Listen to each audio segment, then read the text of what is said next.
the U.S. Navy faces a reckoning after two disastrous and embarrassing collisions at sea. 17 American Navy sailors were killed in a pair of collisions involving two guided missile destroyers this summer in the Pacific region, and the final Navy report on the incidents, released Wednesday, described the events succinctly, if damningly. The collisions, the report said, were avoidable. The crashes involving the USS Fitzgerald and the USS John S. McCain, the report went on to describe, occurred after a series of missteps and critical failures of leadership that allowed controllable situations to become uncontrollable. Indeed, part of the fallout of the incidents was the leadership of both destroyers losing their jobs. And in a first since World War II, Vice Admiral Joseph Aucoin, the 7th Fleet's commanding officer, was also relieved of duty because of the collisions as well as incidents involving two guided missile cruisers in his area of operations this year. The new Navy report, among other things, also puts to rest uncertainty surrounding the collisions, including suggestions that hackers might have caused the warships to collide with the commercial vessels. The truth, it turns out, was a bit more quotidian. With fewer ships, the Navy has been forced to curtail maintenance and training for Japan-based ships for years to meet operational commitments in the region. As a result, ships like the USS Fitzgerald and USS John S. McCain went to sea with expired training certifications and operated on waivers granted through the chain of command, as many ships of the Japan-based 7th Fleet had done so for years. In 2015, the Government Accountability Office issued a report on the 7th Fleet's training certifications for the cruisers and destroyers under its command, all of which are based at Yokosuka, Japan. The GAO reported then that only 7% of those certifications were deficient among the 11 ships, but, in June, just before the USS Fitzgerald collided with a cargo ship, the GAO found that 37% of those training certifications were expired, with the majority having been expired for at least 5 months. As John H. Pendleton, a director at the GAO, said in September, the Navy is caught between unrelenting demands and a shortage of ships. And this is a large part of not only the Navy's problem, but for the American military as well. The current U.S. Navy fleet is 20% smaller than it was 2 decades earlier, yet the ships are being deployed at the same rate, and often for longer periods. These continuous deployments are especially true for forward-based warships like those assigned to 7th Fleet. For U.S.-based warships, the Navy executes what it calls the Optimized Fleet Response Plan. The OFRP is a 36-month period where ships will go through 4 phases during its deployment cycle. 6 months are designed for maintenance, 8 months for training, 6 to 7 months of deployment, and 15 months of sustainment, wherein the ships will operate from their home ports but be kept ready to provide a surge capability should the need arise. But Japan-based destroyers and cruisers don't have this luxury of a deployment cycle. Instead, those ships are considered in permanent deployment status, and they have no ramp-up for deployment or ramp-down post-deployment. As a result, regular maintenance and training needs of those ships has often been ignored or only given partial attention. The GAO reported that its analysis of the difference between U.S.-based ships and those in Japan was staggering. For U.S.-based cruisers and destroyers, the Navy plans on having them available for deployment 41% of the time, with the remaining 59% for maintenance and training. The ships based in Japan plan to spend 67% at sea by contrast, with just 33% of the time slotted for maintenance. There was all of 0% of the time allotted for training. With a pace like that, it was only a matter of time before an incident occurred. In fact, according to the Navy report on the 2 collisions, the USS Fitzgerald had a near collision in May and no effort was made by the destroyer's command to determine how the incident almost happened. With no investigation, there were also no corrective actions. 2 months later, 7 sailors on the Fitzgerald would be dead, and a large number would have to make a horrific escape from a flooded berthing area to survive. 2 months after that, Another 10 sailors would drown after their berthing compartment was compromised during a collision aboard USS John S. McCain. It was only after 17 sailors died that the Navy admitted there was a problem with the forward deployed warships in Japan. USS Fitzgerald.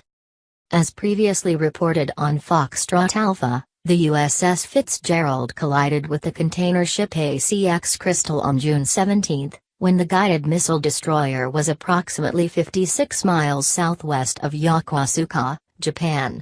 The Fitzgerald's home port is at Yokosuka. The ship had left port less than 24 hours earlier for routine operations.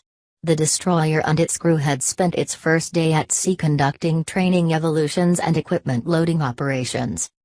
At 11 p.m. local time, the ship's commanding and executive officers left the bridge of the destroyer just as the ship was entering an area where moderately dense commercial shipping traffic was increasing, according to the report. The sea was calm at 2 to 4 feet. Visibility was unrestricted with scattered clouds and a bright moon. The collision would occur less than 3 hours later, with both ships within sight of land, as the Fitzgerald was heading almost directly south as it continued its southbound transit from home port. The Navy has determined that multiple failures of the ship's crew led to the collision. These failures include lapses in safety planning, adherence to proper navigation practices, the proper execution of basic watch-standing practices, use of available navigation tools, and no deliberate and effective responses when in extremis. As the Fitzgerald moved through established maritime traffic separation schemes, the destroyer approached 3 merchant vessels, all of which were on its starboard side. As each ship was initially tracked, it was determined that all 3 merchants would have a closest point of approach that would be at a minimal distance. All 3 ships, in other words, were at risk of hitting the Fitzgerald. The destroyer had found itself in a crossing situation with the 3 merchants, according to the international rules of the nautical road. As the ship with vessels to its starboard side, the Fitzgerald was obligated to maneuver to avoid either colliding with any of the ships or crossing ahead of them. If the Fitzgerald did not maneuver to avoid impact, the other vessels would be required to act to maintain a safe separation distance. For 30 minutes prior to the collision, neither the destroyer nor the ACX Crystal took any action to avoid the other ship, until 1 minute before impact. At 1:38 m. the time of the collision, the destroyer was headed south at 20 knots. On the bridge of the destroyer, meanwhile, confusion reigned. The officer of the deck, who is responsible for the safe operation of the ship, and his assistant, the junior officer of the deck, were unable to make a decision regarding how to avoid the 3 merchants. In fact, the officer of the deck initially had no intent of doing anything, as he confused the ACX Crystal for another merchant which was predicted to pass farther away from the Fitzgerald. By the time the officer of the deck realized the ACX Crystal was on a collision course with the destroyer, it was too late. According to the report, the officer exhibited poor seamanship by failing to maneuver as required, failing to sound the danger signal and failing to contact the Crystal on bridge-to-bridge radio. In addition, the officer did not call the commanding officer according to procedure. Further, no collision alarm was sounded before the impact, providing no warning to the crew, much of whom was sleeping. The bridge was not the location of the only failures that night. The Fitzgerald's Combat Information Center, which collects all information produced by the ship's sensors, did not provide required assistance to track the merchant ships. It was so bad, in fact, that according to the report, watch team members were not familiar with basic radar fundamentals, impeding effective use. Team members failed to properly tune and adjust radars to maintain an accurate picture of other ships in the area. The most striking failure, though, involves the absence of lookouts. There were lookouts, in fact, but only on the port side of the destroyer. There were no lookouts standing watch on the starboard side, where the 3 commercial ships that presented the most danger were. Further problems: the officers in charge that night were unaware of existing traffic separation schemes, while members of the bridge watch team who did identify problems and mistakes did not challenge them, leaving the errors to pile up without correction. Indeed, the approved navigation track for the Fitzgerald's outbound track did not account for, or follow, the established traffic separation schemes in the area. None of which excuses the commanding officer, who is responsible for every aspect of their ship, a responsibility which is absolute. The Navy report makes this clear. Many of the decisions made that led to his incident were the result of poor judgment and decision-making of the commanding officer, the report says. That said, no single person bears full responsibility for this incident. The crew was unprepared for the situation in which they found themselves through a lack of preparation, ineffective command and control, and deficiencies in training and preparations for navigation. USS McCain. Just over 2 months after the Fitzgerald was involved in her collision, the Navy suffered another collision involving a guided missile destroyer. The destroyer was the USS John S. McCain, also a forward-deployed warship based in Japan, which collided with the oil and chemical tanker McCain. The McCain was halfway through a 6-month deployment in the Western Pacific on the morning of August 21 when the crash occurred around 50 nautical miles east of Singapore. The destroyer was approaching the Singapore Strait and the Strait of Malacca as it headed for a port visit at Changi Naval Base. The straits are among the busiest in the world with an average of 200 ships passing through them each day.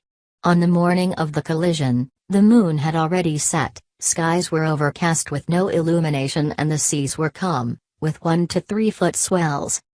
Unlike on the Fitzgerald, the commanding officer was on the bridge at the time of the collision, which would occur at around 5:24 a.m. The officer had been on the bridge since 1:15 a.m., while the executive officer showed up a few hours later.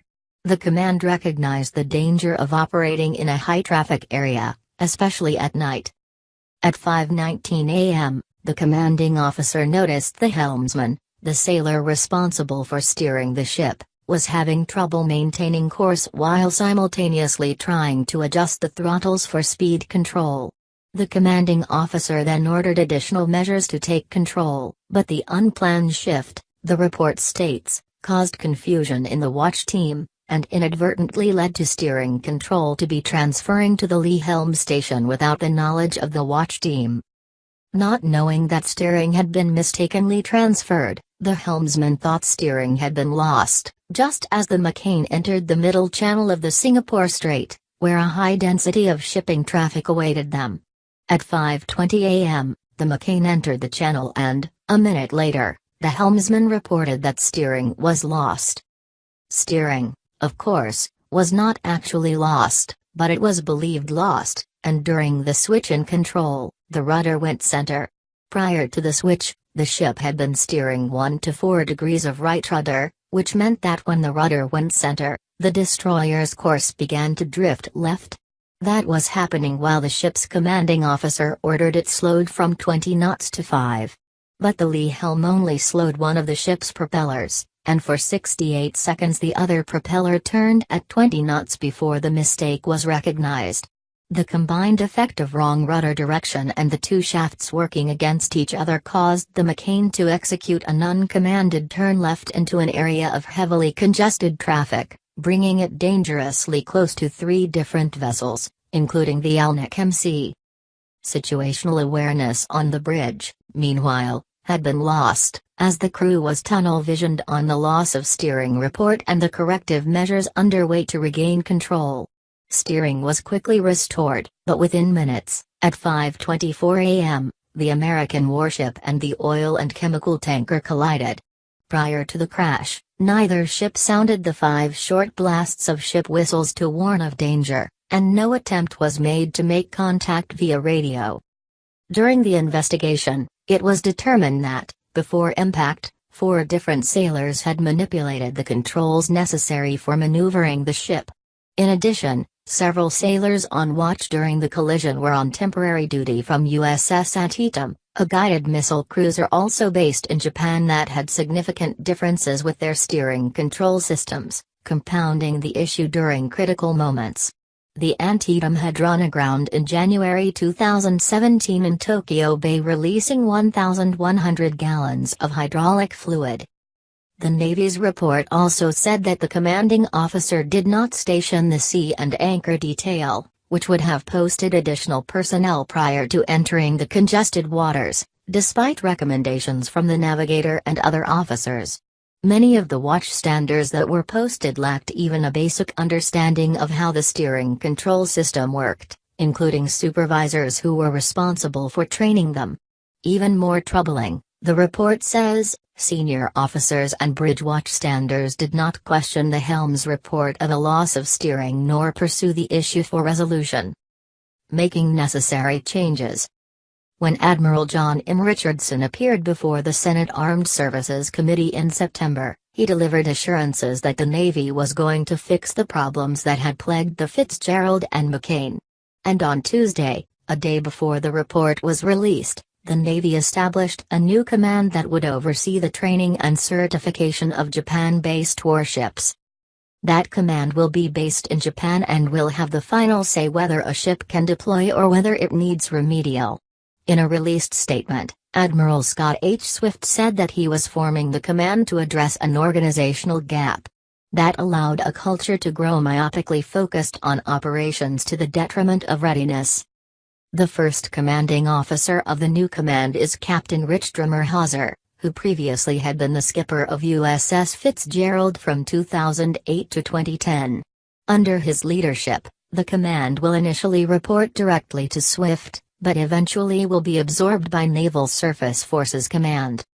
Another change on the horizon for the Navy surface fleet is the implementation of a watch system based on the circadian rhythm and shipboard duties that will allow sailors to get more periods of rest. Traditional Navy routines have sailors on a 5-and-dime schedule, meaning the sailor stands watch for 5 hours then has 10 hours off watch. But those 10 hours off watch are not solely free time, and consist of regular work hours, ship-wide training, sleeping, eating and everything else that goes on, all of which must be squeezed in this constantly rotating schedule. The new system is intended to be better adapted to sailors' actual sleep cycles, and was ordered to be in place by December 20.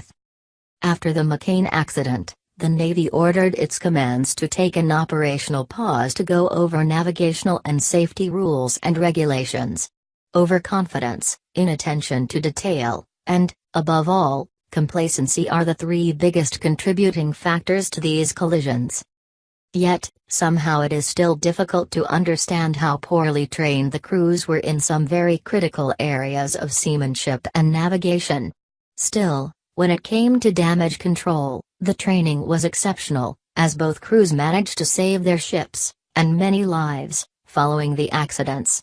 Crews that dedicated deserved far better than what they got.